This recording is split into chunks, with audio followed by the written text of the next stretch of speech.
আপনি মালয়েশিয়াতে এক সপ্তাহ কইছিলেন, কার কাছে মিটিং করেছেন?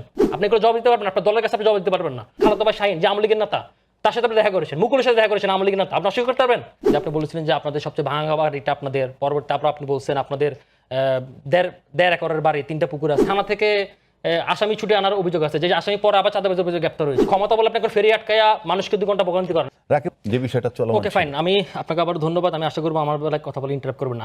আমি কিন্তু হান্নান মাসুদকে আমি কোনো অভিযুক্ত করি না। আমি বলছি আপনার বিরুদ্ধে মানুষ এই জন্য অভিযোগ করে। এখন আপনি যখন কোনো মন্ত্রী, আপনি একজন সংসদ সদস্য হিসেবে, আপনি কিন্তু একজন আইন প্রণেতা, সুতরাং আপনি যখন অভিযোগ করবেন, ডেফিনেটলি আমরাও অভিযোগ করতেছি, কিন্তু আপনার অভিযোগটা কিন্তু ডিফারেন্ট। এখন আপনি যখন অভিযোগ করতে চাইবেন, পর্যাপ্ত ডেটা দিয়ে আপনি অভিযোগ করবেন, এবং হচ্ছে আপনার রাষ্ট্রে যে ব্যবস্থা আছে সেই ব্যবস্থা অনুযায়ী আইন প্রয়োগ করেন, কোনো অসুবিধা নেই। আমরা তো সেটাও চাই, কারণ আমরা চাই যে ধরেন জ্বালানি সেক্টর হতে বাংলাদেশে যতগুলো সেক্টর আছে সেই সব সেক্টর থেকে মাফিয়াগুলো বেরিয়ে আসুক। এখন ধরুন আপনার বিরুদ্ধে অনেক অভিযোগ আছে। আপনার নিজের অন রেকর্ড ভয়েসে আপনি বলেছিলেন যে আপনার রেকর্ডে আপনার কথায় আমি আপনাকে পুনরাবৃত্তি করি, যে আপনি বলেছিলেন যে আপনাদের সবচেয়ে ভাঙা বাড়িটা আপনাদের, পরবর্তী তারপর আপনি বলছেন আপনাদের দেড় একরের বাড়ি, 3টা পুকুর আছে। আপনার কথায় তো আপনার অনেক কন্ট্রাডিক্টরি আছে। আপনার বাড়ি কি ভাঙা হয়? না না, আপনি বলেন আপনার রেকর্ড আপনি গুলো বলছেন, আমি জানি শোনাতে পারবো। তারপর আপনি শোনেন, আমি বলি আপনি বলে দিন।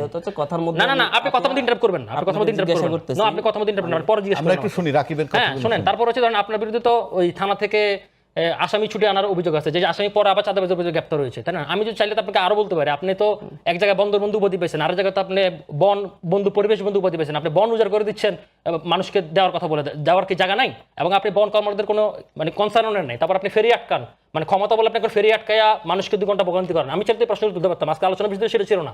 আপনি যদি আসেন আপনাকে এখন এগুলো উত্তর দিয়ে যাবেন, যদি সম্ভব হয় আপনি উত্তর দিয়ে যাবেন। আমি আপনাকে আরো প্রশ্ন করতে চাই, আপনি মালয়েশিয়াতে এক সপ্তাহ কইছিলেন, কার কাছে মিটিং করেছেন? আমি যদি এখন বলি মুখ খুলে, আপনার তো এনসিপি 2 গ্রুপ ওখানে হয়ে গেছে, আপনি এগুলো জবাব দিতে পারবেন না, আপনার দলের কাছে আপনি জবাব দিতে পারবেন না। আপনি ওখানে কার সাথে দেখা করেছেন? আপনার যে সাথে আপনার অ্যাসিস্ট্যান্ট ছিল, সেই অ্যাসিস্ট্যান্ট খালেদা ভাই শাহীন যে আওয়ামী লীগের নেতা, তার সাথে আপনি দেখা করেছেন, মুকুলের সাথে দেখা করেছেন, আওয়ামী লীগের নেতা, আপনি অস্বীকার করতে পারবেন?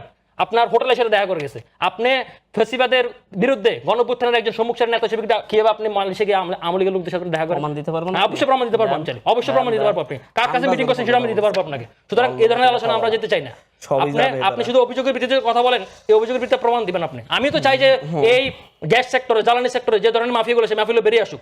মন্ত্রী হোক, প্রতিমন্ত্রী হোক, সচিব হোক, সবাই বেরিয়ে আসুক, বিপিসি হোক, সবাই বেরিয়ে আসুক। কিন্তু ধরেন এই ধরনের কথাবার্তা বলে তো কোনো সলিউশন আসবে না। আমরা বিরোধী দলকে কনস্ট্রাকটিভ আলোচনা চাই। এই আলোচনাটা গ্যাস জ্বালানি সংকটের ক্ষেত্রে সকলে এই জিনিসটাকে আমরা অ্যাড্রেস করেছি। সেই অ্যাড্রেস করার জন্য আমরা বিরোধী দলের কাজ কি? বিরোধী দলের কাজ হচ্ছে কি সরকারকে কনস্ট্রাকটিভ একটা পথ দেখানো, আর যদি না হয় তাহলে সরকারের বিরুদ্ধে আন্দোলনে যাওয়া, জনমত তৈরি করা। জনমত তৈরি হয়ে আছে, তাহলে এই কাজে আগান আমরা সেই আলোচনার দিকে যেতে চাচ্ছিলাম। সুতরাং আমার মতামত হচ্ছে কি, গ্যাস সংকটের জন্য আমি যেটা বলি আপনাকে, গ্যাস সংকটের জন্য আমাদের যারা বুয়েটের এক্সপার্ট, যারা এলাইনের এক্সপার্ট, তারা, আমরা তো এখানে কেউ এক্সপার্ট না, আমরা 3 জনের মধ্যে কেউ এক্সপার্ট না, কিন্তু তারা 10টা সমাধান দিয়েছে। আমি এক বাক্যে সংক্ষেপে এগুলো শেষ করে দিয়ে যাই। 1 নম্বরটা হচ্ছে কি বাজার প্রতিযোগিতাকরণ এবং সাশ্রয়ী মূল্য নির্ধারণ করা বলেছেন। 2 ক্ষেত্রে হচ্ছে শিল্প খাতে গ্যাস সরবরাহ দক্ষতা এবং অগ্রাধিকার নীতি চালু করা। 3 নম্বর হচ্ছে কি গ্যাস সিস্টেমে লস এবং দুর্নীতি নিয়ন্ত্রণ করা, কারণ এটা একটা বড় সমস্যা, কারণ এখানে প্রচুর পরিমাণ দুর্নীতি এবং গ্যাস অপচয় হয়। 4 নম্বর কথা হচ্ছে কি জ্বালানি দক্ষতা এবং রিফাইনারি বৃদ্ধি, কারণ হচ্ছে কি আমাদের যে রিফাইনারি, সেই রিফাইনারি সক্ষম না। কারণ হচ্ছে ধরুন আমাদের আজকে একটা টার্মিনালের সমস্যা হয়েছে, টার্মিনালের সমস্যা হলে পরবর্তী টার্মিনালে আমাদের কি হবে? এই কারণে আমরা এই ক্যাপাসিটি বিল্ড আপ করার কথা বলেছি। 5 নম্বর কথা হচ্ছে ধরেন আমাদের তেল আমদানি এবং বিবিসি সংস্কার, যে বিবিসি এবং পেট্রো বাংলা এই প্রতিষ্ঠানগুলো হচ্ছে দুর্নীতিগ্রস্ত, সেগুলোকে মেরিটোক্রেসির ভিত্তিতে রেডি করা হয়। 6 নম্বর হচ্ছে কি এলএনজি অবকাঠামোকে সম্প্রসারণ। 7 নম্বর হচ্ছে দেশীয় গ্যাস অনুসন্ধান, যেটা আপনি গ্যাস অনুসন্ধানের জন্য হান্নান মাসুদকে প্রশ্ন করেছেন, সেক্ষেত্রে আমি একটু জবাব দিতে চাই। আমাদের 29টি গ্যাস ক্ষেত্র রয়েছে, সেই 29টি গ্যাস ক্ষেত্রের মধ্যে 23টি এখন সচল, 6টি টোটালি বন্ধ। এবং আমরা জানেন আমরা কিন্তু এলএনজি এবং গ্যাসের ক্ষেত্রে আমরা একটা ইন্ডিপেন্ডেন্ট কান্ট্রি ছিলাম 17 সাল পর্যন্ত। 18 সালে আমরা হাসিনার আমলে আমরা কাতারের সাথে চুক্তি করে, 19 সালে ওমানের সাথে চুক্তি করে, এবং তারপরে কিন্তু আমরা আর পিছনে ফিরে আর যেতে হয় না আমাদেরকে। তো সেখানে হচ্ছে ধরেন আমাদের যে গ্যাসীয় কূপ অনুসন্ধান এবং বাপেসকে সংস্কার করার জন্য, এবং আপনি জানেন আমাদের গ্যাস সংস্কারের ক্ষেত্রে প্রতি 3টার ক্ষেত্রে আমাদের কিন্তু রেটটা খুব ভালো, এফিসিয়েন্সি রেটটা ভালো, প্রতি 3টার ক্ষেত্রে একটার মধ্যে গ্যাস পাওয়া যায়।